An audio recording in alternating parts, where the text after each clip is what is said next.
Tanpa terasa kita sudah memasuki lagi di bulan Natal. Walaupun tahun ini berbeda dari tahun-tahun sebelumnya, tapi biarlah Natal kita kali ini juga kita tidak kehilangan dari makna Natal yang sesungguhnya. 2000 tahun yang lalu, malaikat mendatangi seorang yang bernama Maria. Dia berkata kepada Maria, "Maria, engkau akan mengandung dan melahirkan seorang anak laki-laki, yang kau akan berikan dia nama Immanuel, Allah beserta dengan kita."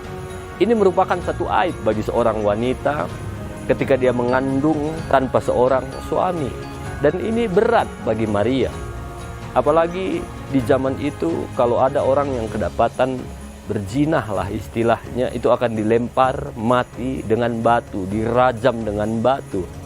Maria berkata, "Sesungguhnya aku ini adalah hamba Tuhan. Jadilah padaku seperti perkataanmu."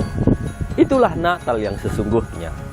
Natal adalah di mana ada orang-orang yang merelakan dirinya memiliki hati seorang hamba sehingga Yesus bisa lahir ke dunia ini. Begitu juga terjadi dengan Yusuf, tunangannya Maria. Diam-diam akan meninggalkan Maria. Tapi sekali lagi Yusuf juga memiliki hati seorang hamba. Kita tahu Yusuf dia mau mengambil seorang Maria, menerima Maria apa adanya. Natal adalah kita memiliki hati seorang hamba yang siap mendengar perkataan Tuhan.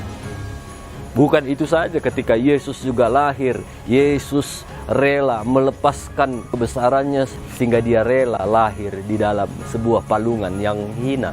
Filipi 2 ayat 6-7 berkata, "Yang walaupun dalam rupa Allah, tidak menganggap kesetaraan dengan Allah itu sebagai milik yang harus dipertahankan, melainkan telah mengosongkan dirinya sendiri dan mengambil rupa seorang hamba dan menjadi sama dengan manusia." Itulah yang Yesus lakukan buat kita. Dia mengambil rupa seorang hamba. Itu sebabnya kenapa Yesus begitu ditinggikan. Waktu zaman Yesus, hamba tidak ada harganya. Hamba diperjualbelikan. Waktu kita membeli seorang hamba budak, budak itu nggak punya tujuan hidup. Tujuan hidup seorang hamba cuma satu, biar bagaimana supaya tuanku disenangkan. Biarlah di Natal ini, kita ini semua hamba Tuhan. Biarlah bagaimana kita hidup kita menyenangkan hati Tuhan. Sama seperti busur panah, makin rendah anak panah itu ditarik, maka makin tinggi dia akan melesat terbang. Sama dengan hidup kita, Bapak Ibu.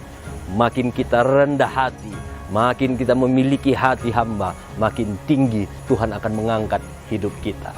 Selamat Hari Natal semuanya.